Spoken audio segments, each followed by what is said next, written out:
Hello, everyone. Welcome to this evening's Monday night calculus. I apologize for the time of technical difficulties. This is my first time actually having to drive this thing from the whole beginning. So just wanted to welcome you this evening and thank you again, Steve and Tom, for giving us your time. Apologize again for the late start here. But we'll go ahead and get started. We are doing integration by parts tonight, Steve. So I'm hoping things go really well. I'll interrupt you guys as we get questions. And Steve, you'll have to take it easy on me on the calculus questions. All right, that's a deal, Curtis. I will. I'm going to share my screen here. Oops, the host has disabled screen sharing. So if you'd be kind enough to let me do that. Oh, absolutely. Let me make sure that I've got you good to go.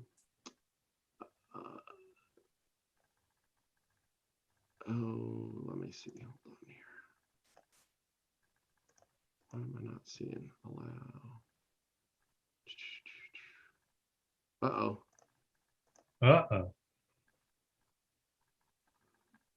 I'm not seeing my allow you to be. You know what, Steve? I'm going to give you all kinds of privileges.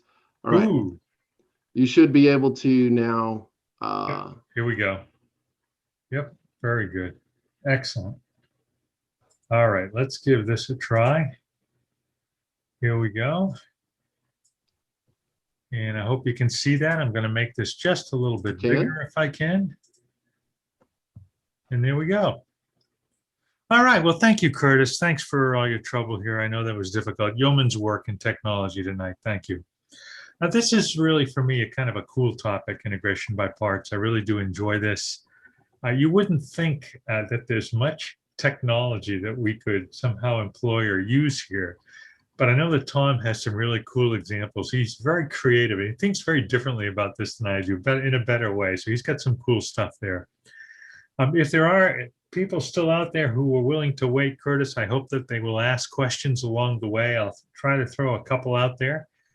We are trying to encourage more interaction and, of course, to get students involved as well as teachers. So I'm going to start out by giving you a little bit of background. I'm going to draw a couple of conclusions, and then I'm going to do lots of problems. And as I get to the problems, I'll be asking some questions. So the background here for integration by parts is that, every differentiation rule has a corresponding integration rule. So I'm going to scribble a little bit off to the side here. So we know if we take the derivative of x to the n here, whoops, I'm sorry about that, hang on. We know that we get nx to the n minus 1. And we know that that leads to an anti-differentiation formula. We know that we can work backwards if we start out with something like x to the n and integrate that. We know that we get x to the n plus 1 divided by n plus 1. We know that we have an integration rule or formula for every derivative of a trig function. We have a very easy one as we take the derivative, for example, of e to the x, which is just e to the x, perhaps the simplest one. We have an anti-differentiation formula. And in particular, over here, the chain rule for differentiation leads to the substitution rule for integration. So even that differentiation rule leads to, well, an anti-differentiation rule. Well, it turns out that the product rule for differentiation leads to integration by parts. And I'm just going to take a quick second to show you where this comes from. I think this is kind of neat. So this first step here is just the product rule. If we want to take the derivative of f times g prime plus g times f prime. Now, in this next step, what I'm really going to do is I'm going to integrate both sides. And that's always a little leery for me, always a little funny for me. You know that old adage, Curtis, about whatever you do to one side, you have to do to the other. And that's okay if you add 6 to one side, you got to add 6 to the other. But what about integration? If you integrate one side and you integrate the other, do you maintain equality? And in fact, you do. And I've kind of crisscrossed this to make this work out kind of nice notationally. And what I've really done here, if I scribble a little bit, I've taken the integral of the derivative of f of x times g of x. And so remember that the integral and the derivative are inverse functions or operations. What one does, the other undoes. And so we end up with f of x times g of x. And then all I've done is I've taken this expression and written it as the integrand here. Now, this doesn't look like much, but what I'm going to do is apply a property of integrals here, and I'm going to take the integral of a sum and write it as the sum of integrals. So here are my two integrals. And then all I'm going to do is solve for one of these. I'm going to solve for that left-hand integral.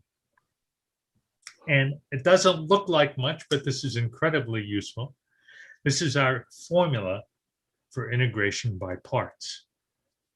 Now, I'm going to look at this in just a little bit different way, a method or a technique here that helps us remember and maybe use this in a little bit more compact way. So the other and perhaps more common compact notation is we let u be equal to f of x. That says the du is f prime dx, and we let v be g of x. That says that dv is g prime times dx. And now the integration by parts formula becomes this, which becomes a little bit easier to remember. The integral of u dv is uv minus the integral of v du. So, okay, why do we do this? What good is this integration by parts formula anyway? Well, the idea here, this will get a little bit messy, but the idea is to take a complicated integral, somehow make some very clever, good choices for u and dv, and write it on the right-hand side so that this remaining integral is easier or less complicated. So one question, of course, I always get from my students is, well, if you're looking at this original integral over here, how do you pick u and how do you pick dv? Well, it takes a little bit of practice. Sometimes my students don't like to hear that, but it takes practice and it takes a little bit of pattern recognition. So here are a couple of suggestions for picking u and therefore dv. Well, certainly one thing we want to do down here in number 3 is we want to pick dv so that the expression can be easily integrated to find v, because over here we've got a v, and so whatever we pick for dv for this leftover expression, for this right here, we want to make sure that we can integrate it easily. Now, in addition to that, we want to choose u so that that remaining integral, this one on the end here, is somehow simpler or reduced or less complex. And I understand that if this is the very first time you're learning that from my students, that's a little vague. But that's the best I can say right now. It's got to be somehow simpler, somehow reduced, somehow less complicated. So let's put that background together. Let's put a couple of those suggestions together, and let's try one. So let's try an integration by parts with the integral of x times the cosine of x. Now, the very first thing I might think about when I see this integral is I might ask myself if this is integration by quote unquote inspection, and it isn't, at least not for me. It's not an easy u substitution. This is a good candidate for integration by parts because it's a polynomial times a transcendental function. Now, I'm going to make a bad choice here and ask a question. So what would happen here if I let u be equal to the cosine of x, and this is the way that I do it, dv is what's left over. And I think it's important to carry through and write all these differentials. We all know that notation is a very important part now of the AP Calculus curriculum, so I'm going to carry those through. So let me throw one question out there, Curtis. Why is this a bad choice? What happens here with du and v? Well, I don't see the derivative of cosine anywhere, floating around. So I'm not going to end up with that elimination thing happening. Well, that's okay. That's a good guess, but this is not a substitution, so that's okay. Fair enough. Okay, so that's okay. I can still find du here. That would be minus the sine of x dx. But what's the issue over here? What happens when I find v? I mean, v is equal to You've got me on the spot here, Steve. I'm still. Oh, that's okay. When I find v, that's going to be x squared over 2. And that means that's a signal to me that I'm kind of making things worse. I've increased the power on this polynomial, on this value, on this variable x. And so that's a suggestion that probably, not all the time, but it's probably not a good choice. So let's try this with u equal to x and dv equal to, well, what's left over, including the dx, the differential. Well, du is easy. That's just dx. V is the integral of dv, and that's just the sine of x. And let's see if we can put this together here. Well, this would be equal to u times v. Have I got that right? Yep. X times the sine of x minus the integral. There's v and there's du.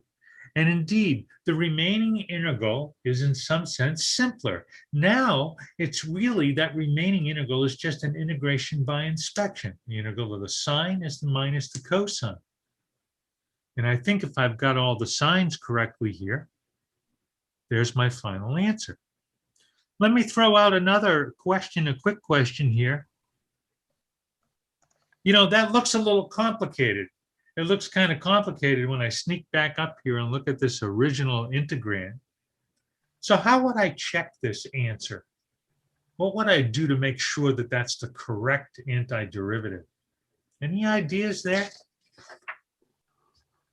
I'm going to pass that to the audience there and let them good. kind of post some things in the chat, Steve. Good. How would I check that? Any ideas? I mean, certainly this is not the answer that I'm looking for, but certainly Tom would tell me, well, you could graph the derivative. Yeah. Or you could graph the integrand and graph the antiderivative. That would be the only solution I could come up with for you, Steve, is to just draw a picture of it and get some technology involved and let's look at a graph. How else could you do it? Any suggestions out there? Well, if this is an antiderivative, if that's the correct antiderivative, what do? Just differentiate. Take the derivative of that. Yeah, I guess I could just take the derivative of that and kind of go the other direction. And make sure that you end up with x cosine x. Okay? Good. All right, well, here's a good one. Sometimes some people look at the names of my examples. Do you remember Where's Waldo? Yeah. Yeah, okay. Where's the dv here?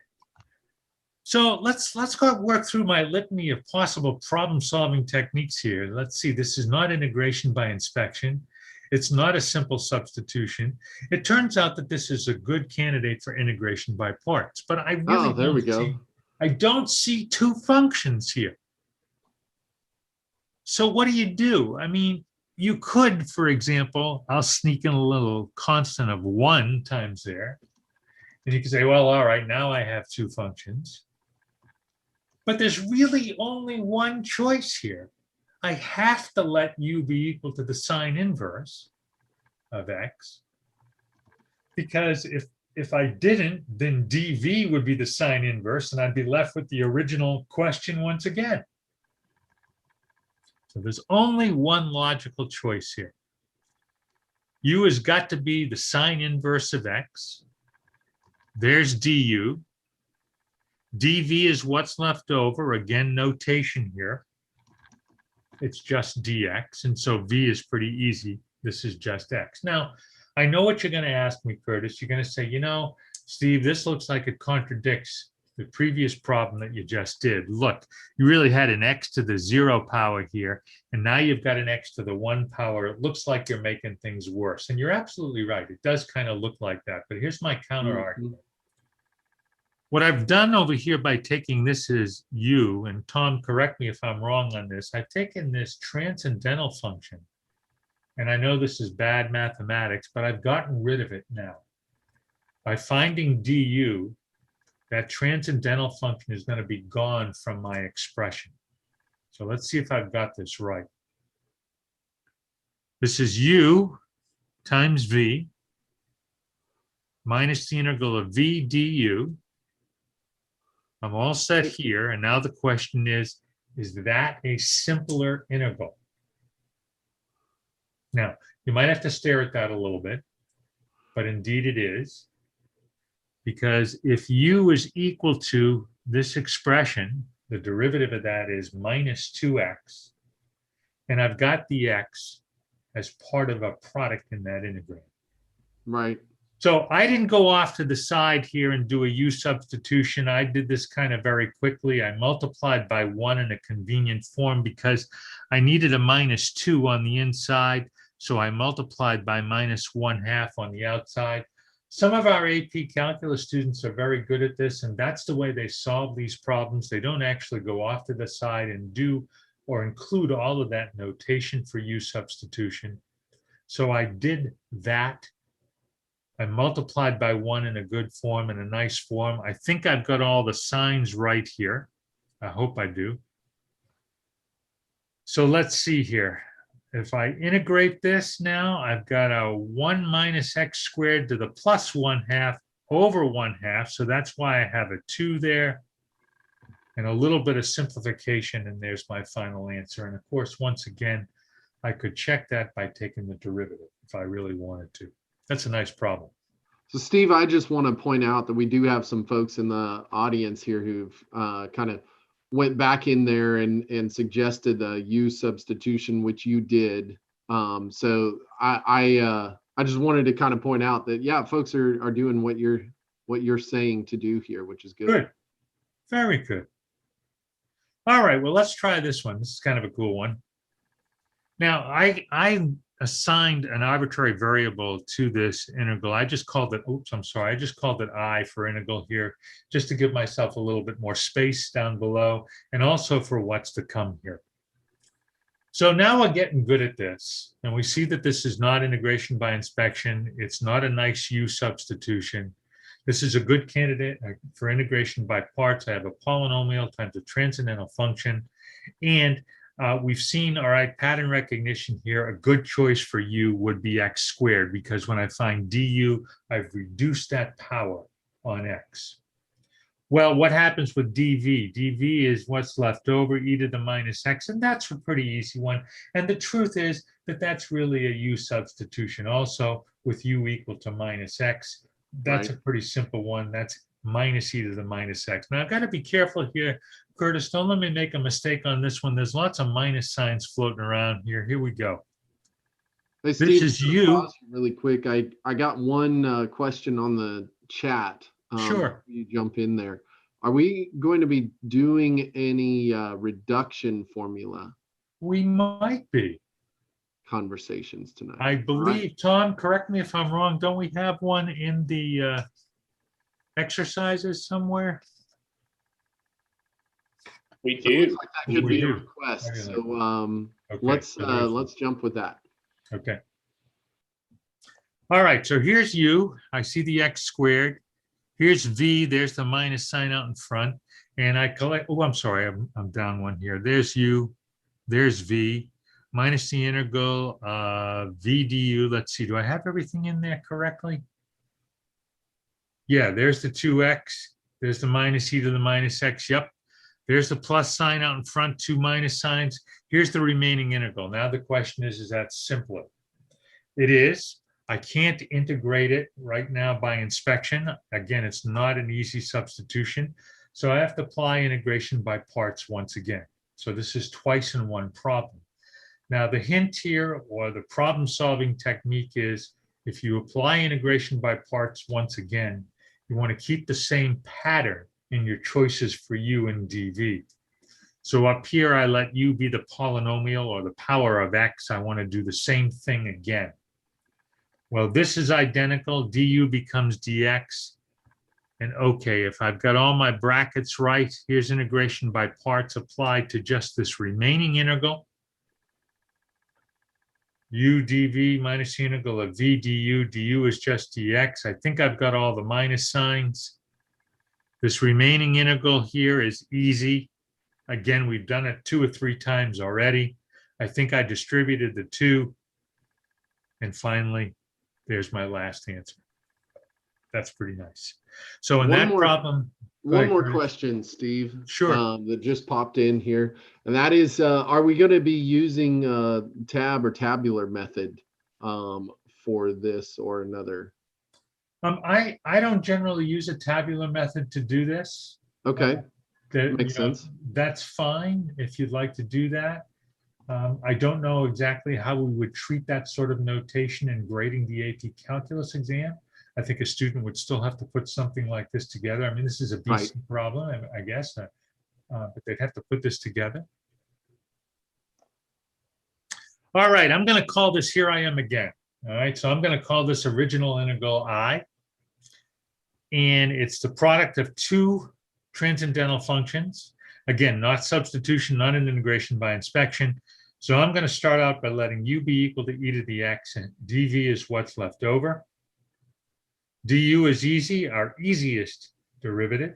V is pretty easy also. The integral of cosine is just sine. So here we go. Here's u. Let's see if I've got this right. Here's uv minus the integral of v, and there's du left over.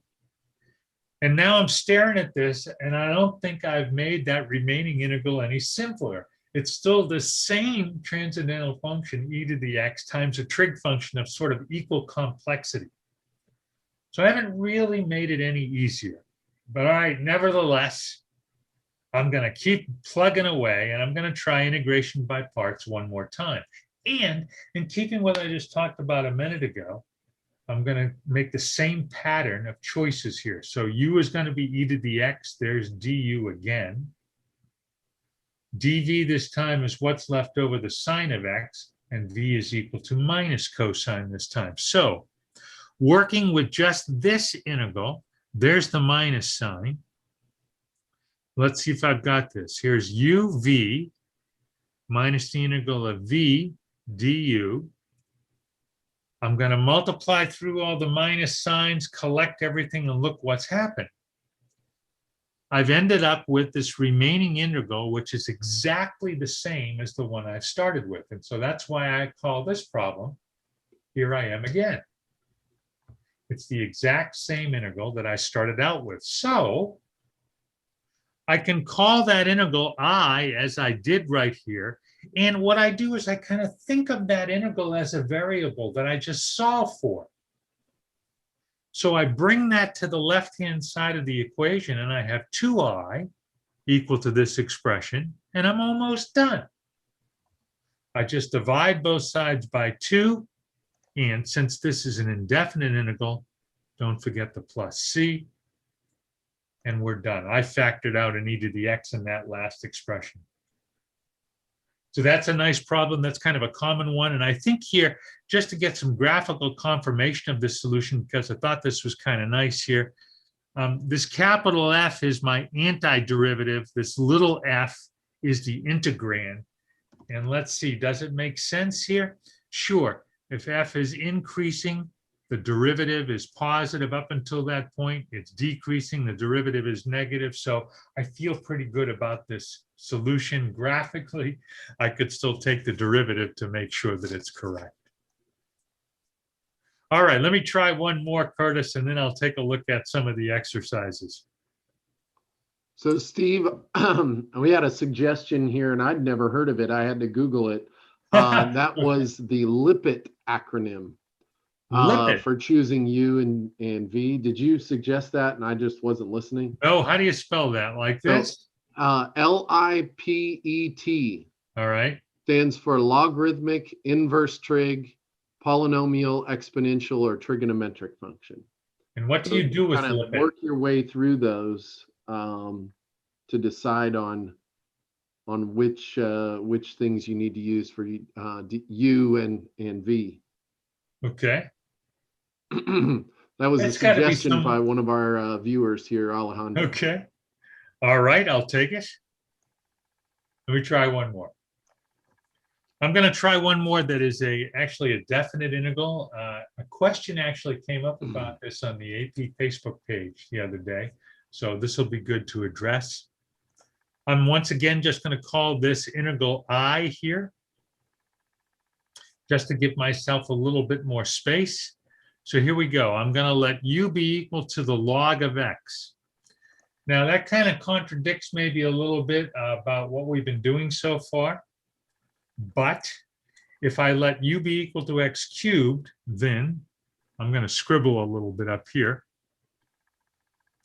dv would be what's left over, and I'd have to integrate the log of x. That's not an easy one either. Jeepers, how do you do that one?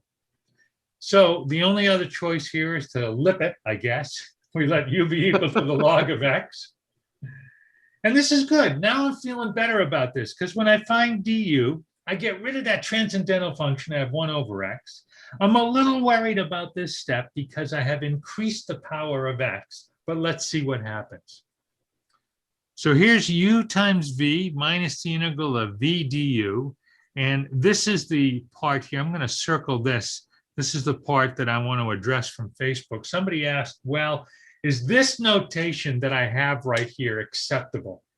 Well, you know what? For me, it is. This is the way that I learned it. This is the way that I teach it. But there are lots of different ways that one could denote this. I think that gets across the idea that you have to evaluate everything on the inside at 4 and at 1 and subtract. I have seen people break this up like this into 2 pieces. So put a 1 and a 4 here and then a 1 and a 4 like that. That's fine. But I think the way that I originally had this is okay too. So some good things happen here. One of the x's cancel and I'm left with a real easy antiderivative, what I might call the backwards power rule. Let's see if I've got all the constants in there. Let's see, 1/4. Let's see, did I do that right? Yep, there's the 1/4 out in front. So another x to the 4th over 4. Now I've got to plug in the bounds, and I did a little simplification. And I think, as anyone can plainly see, that's minus 255 over 16 plus 64 log 4. It was obvious. I don't know how I missed it. And you know, Curtis, every time I do one like this, I am amazed that, you know, we can use CAS technology and actually get that answer back symbolically, analytically. That's just amazing. It really is. It really is pretty fantastic. That CAS technology is pretty impressive. It really is. It really is. All right, well, let me take a quick look anyway at 1 or 2 of these exercises that were due for today. I hope people handed them in. I'm going to sneak over here and switch pages. Here's my solutions. All right, let's try this one. So this says use integration by parts to evaluate this integral. We hope that you thought about this a little. This is a definite integral. The way that I'm going to attack this, because it's just a fuzz complicated, is I'm actually going to solve the indefinite integral first. I'm going to find an antiderivative, a general antiderivative, and then I'll go back and plug in the bounds. I'm going to let u be equal to this transcendental function tangent inverse. I think that's a good idea because when I take the derivative, I get rid of all the trig, I get rid of all the transcendentalness, if that's a word. I am a little worried about this because, again, I have increased the power on x, but we hope some good things will happen here. So let's see. Here's u, v, minus the integral of v du. All right, I apologize for this. I maybe should have added in a little extra step. I'm going to take a quick peek at this remaining integral here. Here's the 1/3 out in front, and I'm left with x cubed divided by 1 plus x squared, and there's the dx on the end. So that remaining integral may not look like it's simpler, but in fact, it really isn't that bad. And as a strategy of integration, when we have the quotient of 2 polynomials like that, and the degree is higher in the numerator than it is in the denominator, then the standard thing to try is long division. And so I did that. I divided the denominator into the numerator, and this is what I got, and I feel really good about that now, because now I can integrate each piece here. The integral of this is easy. That's a backwards power rule. The integral of this one, well, all right, really a substitution, but the derivative of the denominator is 2x. I see the x. Again, I need a 2 up there. I'll multiply by 1/2 out in front. And again, you've worked on all of these already.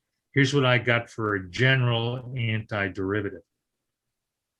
Now, I'm not done with this problem because what I really need to do now is to evaluate that expression at the upper bound 1, at the lower bound 0. And let's see what happens here. I plugged in the 1, I plugged in the 0. I'm going to take a peek over here first.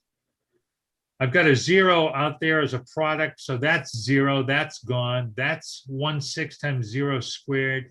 This ends up being just a log of 1, which is 0, so that goes. So that entire second expression is 0. The tangent inverse of 1 is pi over 4. There's a 3 in the denominator, so there's the pi over 12 minus a 1/6. And let's see, I think that becomes the log of 2, so plus 1/6 log of 2. There's my final answer. Neat problem. Okay. All right, I'm going to do one more, and then I'm going to turn it over to Tom, if that's okay, Curtis. All right? I think that works. right. I think we're doing well on time. And All right. yeah. Good. Let me try this one because I think this was very clever, Tom, that you picked this one. This is a very good problem. So this says actually evaluate this integral sine squared by using this trigonometric identity. So no integration by parts at all. We're just going to integrate this by using this trig identity. And this is pretty standard for those of you who cover trigonometric integration. This is one of the first, I think, problems you might do in that section. So all I did in this first step right here is use that trig identity. I'm going to split this up and integrate term by term. There's the 1/2 out in front. So I'm going to integrate 1. I'm going to integrate the cosine of 2x. As you do trigonometric integrals, we frequently see a trigonometric formula or function of an angle that has a constant, an integer in there. So we're very used to finding an antiderivative here. This becomes the sine of 2x over 2, but there's an extra 1/2 out in front. So there's my answer, x over 2 minus sine 2x over 4 plus c. So no integration by parts in there, perhaps a little bit of review. Now let's try something maybe a little odd here. Someone looks at this and says, well, you know what? I'm going to split that up as the sine of x times the sine of x dx. And somehow I think Curtis Lippert is getting in here. But we'll let u be equal to one of those signs, and we'll let dv be what's left over. Seems kind of weird, but might work. Yeah. So u is the sine of x. There's du. dv is what's left over, which would be the other sine of x. I can find the integral of that. That's minus the cosine. And let's try integration by parts. This becomes uv minus the integral of v du. And let's see if I collect terms. And now the question is this any simpler? Well, I can use a trig identity on that. I know sine squared plus cosine squared is 1. So I use a trig identity on that. And then look what's happened here. This is actually the integral that we started out with. So it's kind of like here I am again. Now, I didn't have to do integration by parts twice, but it's still in my mind a here I am again problem. So I bring that to the left-hand side of the equation. I've got 2 times my original integral is equal to what's left over. I divide by 2, and I add that constant plus c, and now I've got a real dilemma here. I don't know if I can see all of this on the screen. But if you look at this antiderivative right here, and you look at that antiderivative up there, boy, they don't look the same to me. Boy, I kind of see an x over 2 in there, but boy, they don't look the same to me at all. So we'll leave this as sort of an open question. Is this really the same result as part A? And you might consider a double angle formula. Convince yourself of that. I was there. Okay. It's been a little while since I taught trigonometry, but I was there. All right, very cool. Okay, I'm going to turn it over to Tom. Unless there are any other questions for me, Curtis, I'll turn it over to Tom for some technology. I have not seen any other questions, so I'm going to gather the hosting back. All right, I'll stop sharing, and there you go, Tom. And then I will allow multiple participants to share. Tom, you ought to be able to try sharing now. Okay, I'll give it a shot here.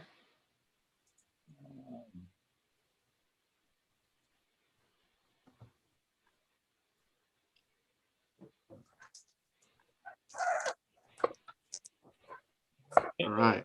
You all can let me know if you're seeing my screen okay. You're good to go. Looks Okay. good. All right. Thought I might take a look at a couple more of these problems from the exercises and then do some technology here.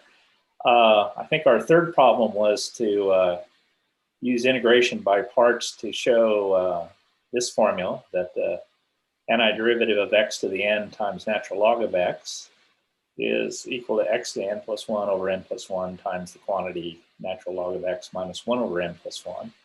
And of course, that formula is going to be not completely general, because if n was equal to -1, we'd be in trouble. We'd have a division by 0 there. I'm realizing, Steve, that earlier in your presentation, when the question came up about a recursion formula, I was thinking about this exercise, and it's not really a recursion formula, but a recursion formula is one where you have something like a general power of x involved in the integrand, and your formula ends up with the exact same formula, or exact same form, but with a lower power of x involved. And what that means is you can just keep using it over and over again until you get it down to a constant term. So, but in any case, here, that lipid, I hadn't heard that before, but it seems to make sense. If you choose logarithms or inverse trig functions as your u, Steve, you noted that produces a du that's actually algebraic, and that's usually progress. So that's in general a good choice. So here we're choosing u to be the natural log of x and the dv to be the x to the n. And I'm just kind of going through that. Our uv minus integral b du will turn out to be this integral. Waving my cursor around it. And that last integral really resolves nicely to just a straight power of x, and we're good to go. So we end up with exactly the expression. The part B on this problem was, okay, well, that handles all powers of n except for -1. What happens then? And that turns out to be just a straight substitution problem. In fact, I think this is one we might have encountered in a previous Monday night calculus on substitution. So, so instead of integration by parts, we'll just let u equal natural log of x, and our du is the 1 over x dx just standing there for us. And bingo, we've got it. So that worked out nicely.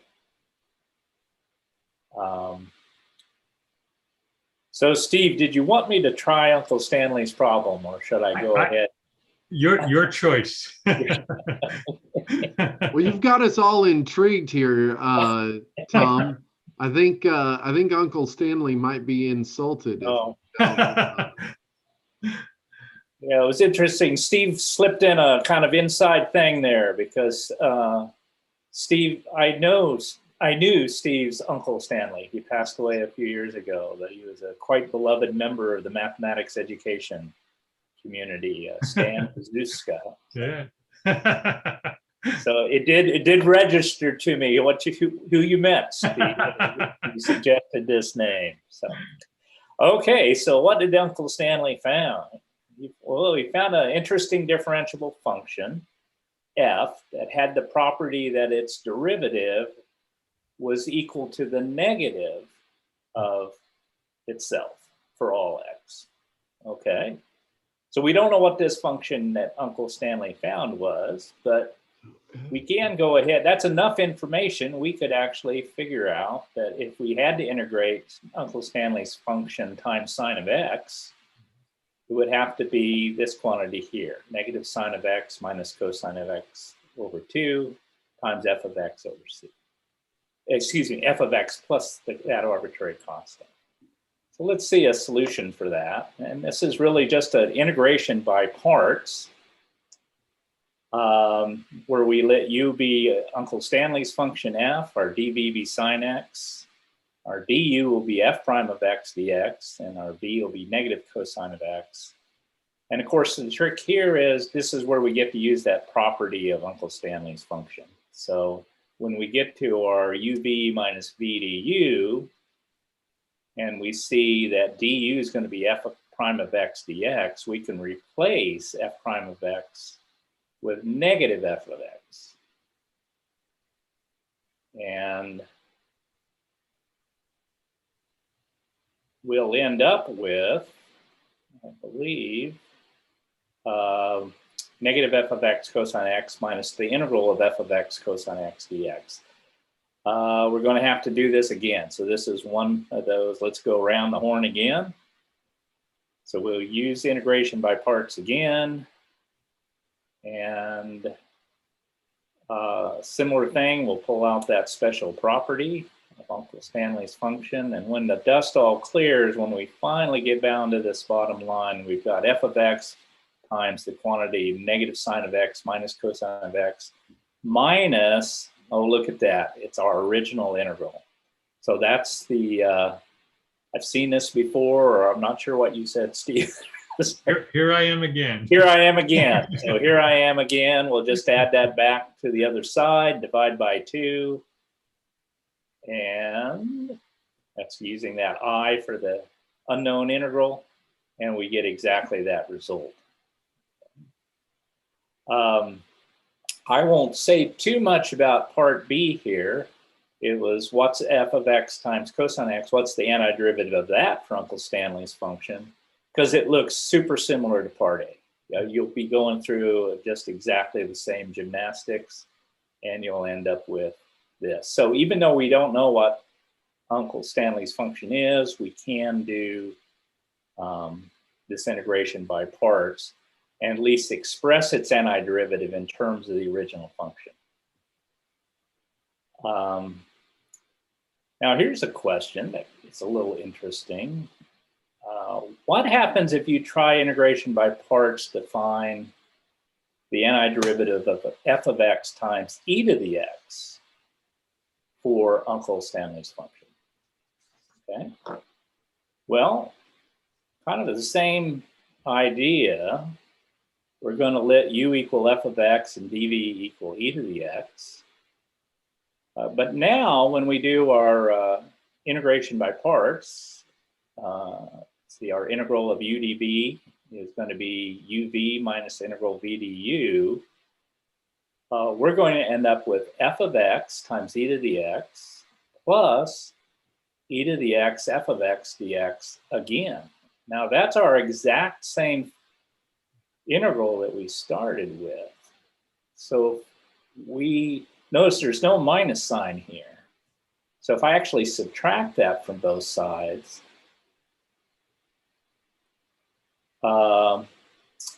we're going to end up with the integral of 0 dx equals f of x times e to the x. It seems like we're kind of stuck. However, keep this in mind. By the way, I did something pretty purposeful here. You might be tempted to write 0 equals f of x times e to the x here. But since we're dealing with antiderivatives, we do have that arbitrary constant involved. So we've got to be a little careful here. The integral of 0, well, 0 is one of the antiderivatives, but actually any constant would be an antiderivative of 0. So part D, find a candidate for Uncle Stanley's function. Well, I think this would be, some people might have looked at that original property and just guessed it. Okay, what could they come up with a function that's equal to the negative of its derivative is equal to the negative of itself? But we could also use that what came out of part C. Since the integral of 0 is a constant, that means f of x times e to the x must be equal to a constant for some constant c. And in fact, that works. Uncle Stanley's function could have been c e to the negative x for any constant c. We could just find that by dividing both sides by e to the x. And that checks out. Pretty cool. All right. Pretty cool. Okay. So I know when Steve first suggested this topic for one of our Monday night calculus sessions, I thought, well, using technology, integration by parts, if you use computer algebra system, I mean, that's just going to kind of spit out an answer for you. So what are some ways we could use technology? So what I was thinking about there was just in general, integration by parts is an antiderivative finding technique. It's one of the two most important ones. Method of substitution, integration by parts. Those are, to me, those are the two biggies. And so when you're finding an antiderivative with paper and pencil, you're finding it by hand, how can you check your answer in some sensible way? Well, if you had a computer algebra system, you could certainly plug it in, your integral in there and see if you got the same result as the machine. But there's a lot of ways you could do it without a CAS machine. I just wanted to look at actually 3 different ways you could use technology without CAS to check an antiderivative that you found with paper and pencil. And for an illustration, I'm going to use this one right here. This is one that the computer algebra system spit out what we'll use as our candidate. So it says the integral of the inverse tangent of x is x times the inverse tangent minus the natural log of the quantity x squared plus 1 over 2. And by the way, this is a classic example where you use integration by parts. Just let u equal inverse tangent and you let your dv be the dx. So let's say you came up with an antiderivative for your function. How could you check it? Well, one way is you could compare the graph of your integrand function with the graph of the numerical derivative of your function. And this harkens back to what Steve said. The basic way you check an antiderivative is take the derivative and see if you get the original integrand. And that's something that's available to us on any graphing calculator. It doesn't have to have a CAS on it. So I'm going to actually move over here to the TI-84, kind of take a look at this strategy there. And you all, did that switch over to the 84 okay? All right, so I'm looking at a graph of the inverse tangent, just to, there we go, you can see when I put on the trace. So this is the function I'm trying to find the antiderivative of. All right, so let me go to the y equals, and I'm going to go ahead and put in the function that was our candidate for that. So that was the inverse tangent times x, and then it was minus 1/2 times the natural log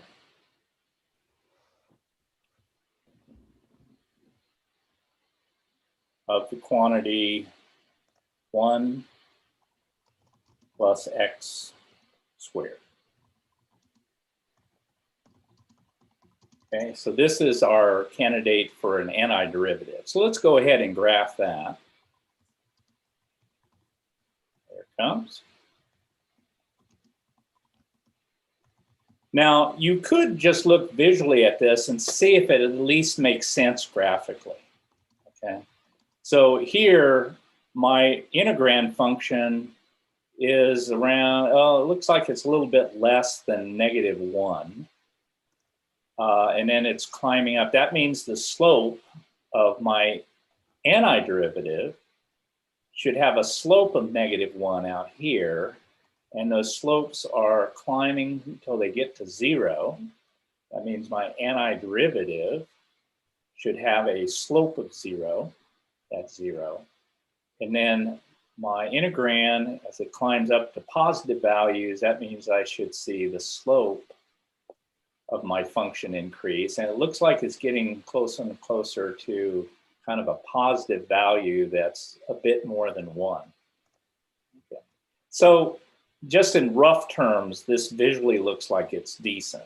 But we can do a much better job of checking this by actually taking a numerical derivative of our integrand, our antiderivative candidate. So let's do that. I'll pull out the math menu. Down there at number 8 is the numerical derivative.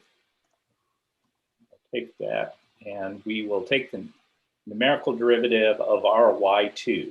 So we don't have to type all that stuff in again.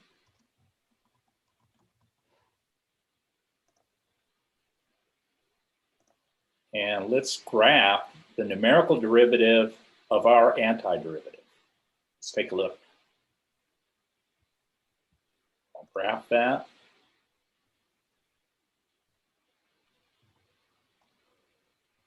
And can you see that black graph? It's right on top of our original integrand function. And that's exactly what we wanted to see, because the derivative of our function should have been that original. So that's pretty neat. Mm-hmm. All right. Now another strategy, and I'm going to just do a quick shift over here to Nspire, is you could use the fundamental theorem of calculus. And the way to use that is you could come up with a guaranteed antiderivative by the fundamental theorem for your original function, do a definite integral function, and then compare that with the graph of your antiderivative. Okay, so it's kind of going in a little bit different direction. So let's actually, again, this doesn't really require CAS at all. So I'm going to go ahead back to the 84. And I'm going to go back to my y equals menu. And I'm going to tell you what, I'm going to turn off the tangent and turn off the derivative. That's my y3. And so there's my antiderivative, is this x times inverse tangent minus 1/2 natural log of 1 plus x squared. What I want to do is look at a definite integral function of y1 and see if it looks anything like my antiderivative. So I'll go back to my my math menu. I see fn int. And let's see, I think, let me try that again. Number 9. There we go. And I could choose any lower limit of integration that I want. Okay, I'm going to actually choose 1 as a lower limit. I'm just picking a number out of the blue here. Make the upper limit x, and I'll make my integrand the original integrand that I was hoping to find the antiderivative of. So that'll be my y1.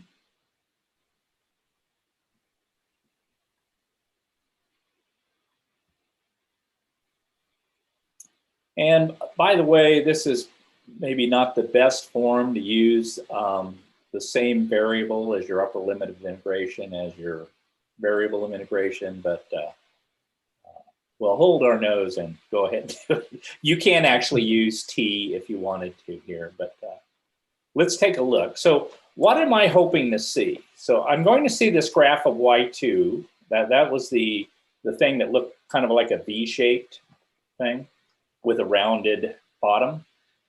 And so I'm hoping to see a shape that looks exactly like that. Now I say it's a shape that looks exactly like that because remember, antiderivatives can differ by a constant.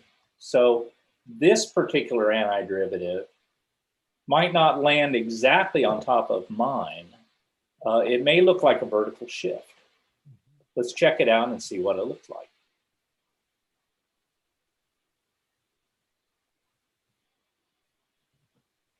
It's working hard.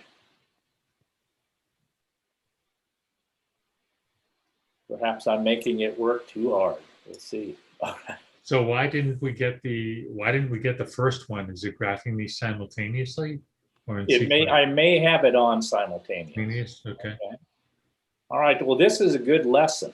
I'm glad this happened. You know, this is actually an instructive. We can see this is really, really working hard. So what I'm going to do is go ahead and escape from this. Let's see, I think I can do a quit. Or let's see. Oh, look at that. They were just starting to come there. Yeah. But what I'm going to do is go to the Windows settings. And if you see down here, this says XRes of 1. I'm actually going to make that equal to 3. So that's going to actually make it graph 3 times as fast. And the reason for that is it's only going to look at every 3rd pixel, compute that, and then connect the dots. And so I'll really be making it, it literally will graph 3 times as fast. All right, so let's give this another shot. One other thing, Tom, Sure. that can, while that's going, you can also change the format to not look for asymptotes. Okay, so you decrease the workload that way. Yeah. Okay. If you know, we're not really dealing with some asymptotes here, so no vertical asymptotes. So we also can change that in the format. Right. Okay. Sounds great. And as you can see here, this is really, and again, I wasn't really looking to get an exact match. By the way, if I had chosen a lower limit of 0, I think I would have gotten an exact match on these 2 graphs. But what I am looking for is something that should differ only by a constant from my candidate. And that's looking really good here. Okay. Got one more method, and then I know we're getting close to out of time. And this one I will do on the Nspire, because I won't be using CAS, but I want to use a slope field. So here's another way you can check an antiderivative. And by the way, there are slope field programs for the TI-84. So that is something you can easily implement on your 84. Another way to check an antiderivative is if your original integrand is f of x, set up a slope field for the differential equation dy dx equals f of x. And then just plot your function against that slope field and see if it fits. And this is kind of a nice segue to our next topic in a couple of weeks. We're going to be looking at differential equations and slope fields in a couple of weeks here on Monday Night Calculus. So let's take a look at how this might look. So I'm going to go to a graph screen. And in my graph entry edit there, I see at the bottom, differential equations. And I'm going to put in our original integrand, which was just the inverse tangent of x. I actually spell it arctan of x. And there's a slope field. And if you'll remember, the arctan of x, its value is something a bit less than -1 over here. And so we're seeing slopes that are less than -1. The slopes then got bigger until they got to, they're actually 0 here on the y-axis. Then the slopes got positive until they got to a value of a slope that's a bit above +1. Now what I want to do is graph that function that we came up with. And if I remember it, it was arctan of x minus, minus 1/2 the natural log of 1 plus x squared. And we're going to graph that.